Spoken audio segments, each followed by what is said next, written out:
দেব দেব মহাদেব সদাই শিব রক্ষা করো কলির জীব। হিন্দু ধর্মের অনুসারীদের বিশ্বাস অনুযায়ী ভগবান মহাদেব হলেন সর্বশক্তিমান, সর্বব্যাপী ও করুণাময় এক মহান দেবতা। তাকে আদি ও অন্ত, সংহারক ও সৃষ্টির কারণ উভয় রূপেই কল্পনা করা হয়।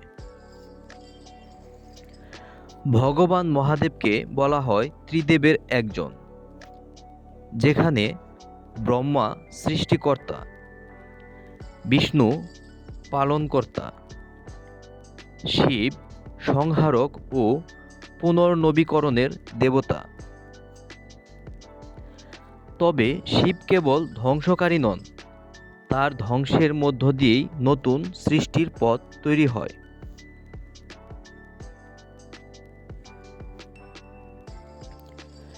সমুদ্র মন্থনের সময় বিষ পান করায় তার কণ্ঠ নীল হয়ে যায়। কপালের তৃতীয় চোখ জ্ঞান ও ধ্বংসশক্তির প্রতীক। মাথায় অর্ধচন্দ্র ধারণ করেন। সংসারের ক্ষণস্থায়িত্বের স্মারক। তার জটা জটার মধ্য দিয়েই গঙ্গা পৃথিবীতে অবতরণ করেছেন বলে হিন্দু ধর্মের অনুসারীদের বিশ্বাস। নন্দী নামের পবিত্র ষাঁড় ভগবান মহাদেবের বাহন।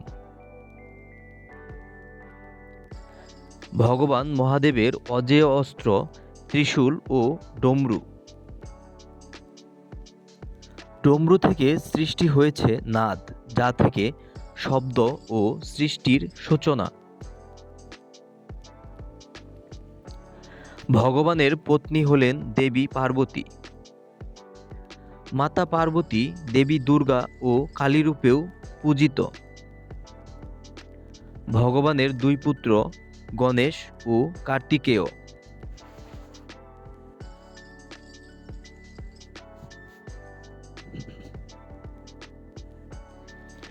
শিবের পূজা সাধারণত শিবলিঙ্গ আকারে করা হয়, যা নিরাকার ব্রহ্মের প্রতীক।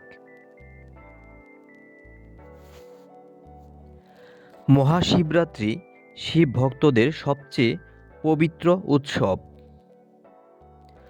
ভক্তরা বিশ্বাস করেন মহাদেব সহজে তুষ্ট হন, তাই তাকে বলা হয় ভোলানাথ।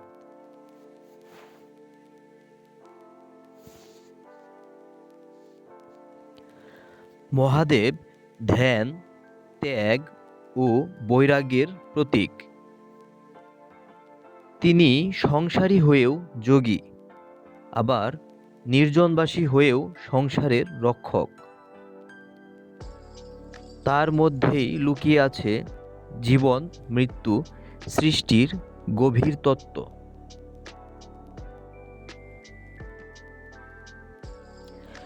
সংক্ষেপে বলা যায়, হিন্দু ধর্মমতে মহাদেব শিব হলেন সেই পরম সত্তা, যিনি ধ্বংস করেন অজ্ঞতা আর সৃষ্টি করেন জ্ঞান ও মুক্তির পথ।